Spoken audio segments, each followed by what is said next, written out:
प्रश्न 11।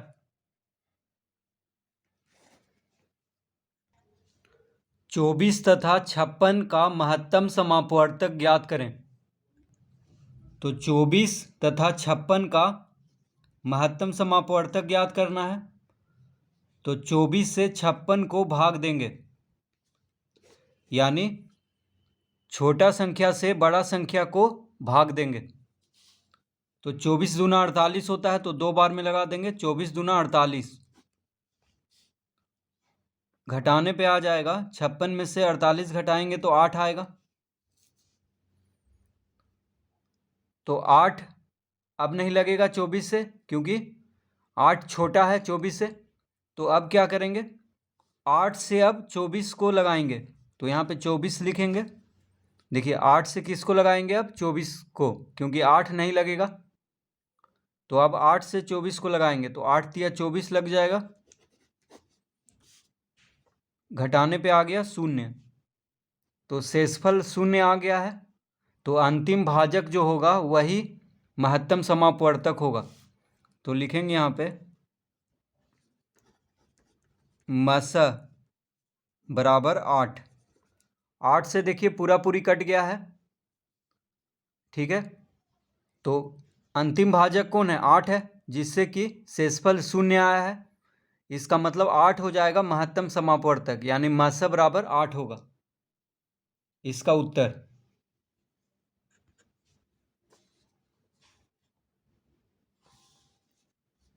प्रश्न 12। 40, 60 तथा 80 का लघुत्तम समापवर्त ज्ञात करें। तो 40, 60 तथा 80 का लघुत्तम निकालना है। तो इस तरह से लिख लेंगे। तो देखिए 2 से कट रहा है तीनों, 2 से लगाएंगे। 2 20 दूना 40, 30 दूना 60, 40 दूना 80। 2 से कट रहा था तो 2 से लगा दिए। फिर देखिए 2 से लग रहा है, 10 दूना 20, 15 दूना 30, 20 दूना 40। फिर यहाँ पे देखिए 2 से कट रहा है, 2 पचे 10, 10 दूना 20। तो कम से कम 2 संख्या लगना चाहिए। तो देखिए 2 से 10 और 20 कट रहा है, तो ये दोनों को लगा दिए। तो कम से कम 2 संख्या लगना चाहिए, तभी लगाना है। तो यहाँ पे 2 से 10 और 20 कट रहा है, तो यहाँ पे लिख दिए। 15 देखिए 2 से नहीं कटेगा, तो 15 को 15 ही यहाँ पे उतार देंगे। अब यहाँ पे 2 से सिर्फ 10 कटेगा, तो 2 से अब नहीं लगाएंगे, अब लगाएंगे 5 से, क्योंकि 5 से 5 भी कट जाएगा, 15 भी और 10 भी। तो 5 से लगा देंगे। 5 गुना 1 5, 5 तिया 15, 5 दूना 10। अब नहीं कोई लगेगा, तो इसका लघुत्तम हो गया। तो लस बराबर 2 गुना 2 गुना 2 गुना 5 गुना 3 गुना 2। तो जो बाहर बाहर है उन सबको गुना कर देंगे। 2 गुना 2 गुना 2 गुना 5 गुना 3 गुना 2।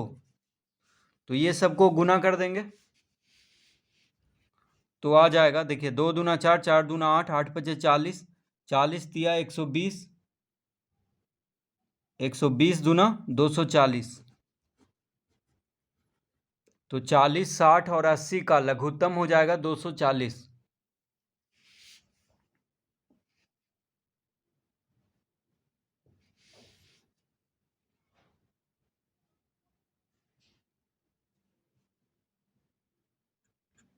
प्रश्न 13। दो संख्याओं का महत्तम समापवर्तक 7 तथा लघुत्तम समापवर्त 42 है। यदि एक संख्या 14 है तो दूसरी संख्या ज्ञात करें। तो देखिए इसका एक सूत्र होता है, पहली संख्या गुना दूसरी संख्या बराबर होता है लस गुना मस। तो पहली संख्या गुना दूसरी संख्या बराबर होता है लस गुना मस, यानी पहली संख्या और दूसरी संख्या को जब गुना कर देंगे तो उन दोनों का जो गुणनफल होगा उन दोनों संख्याओं का लघुत्तम और महत्तम का गुणनफल के बराबर होगा। ये सूत्र होता है। तो देखिए यहाँ पे कह रहा है एक संख्या 14 है, यानी पहली संख्या 14 दिया हुआ है, ठीक है। एक संख्या 14 है, दूसरी संख्या ज्ञात करना है हमको। तो यहाँ पे लिख देंगे दूसरी संख्या बराबर लस, तो लस यानी लघुत्तम है 42 और महत्तम यानी मस है 7।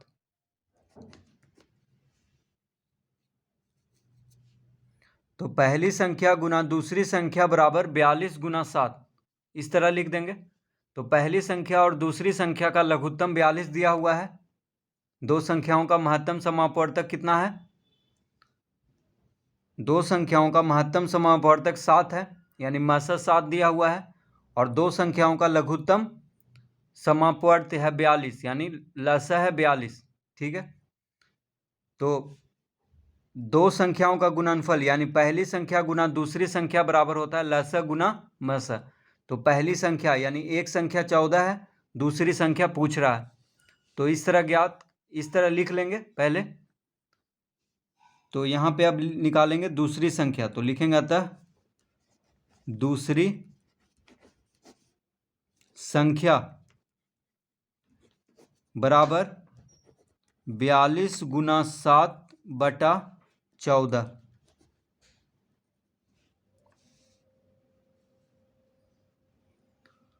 तो बराबर के बायां तरफ 14 क्या है, गुना में है। देखिए बराबर के बायां तरफ 14 गुना में है, तो 14 को जब बराबर के दायां तरफ करेंगे तो भागा में हो जाएगा,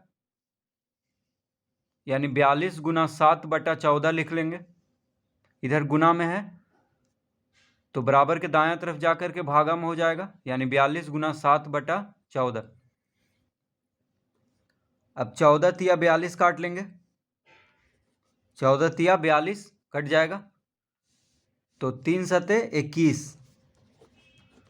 यानी दूसरी संख्या होगा 21।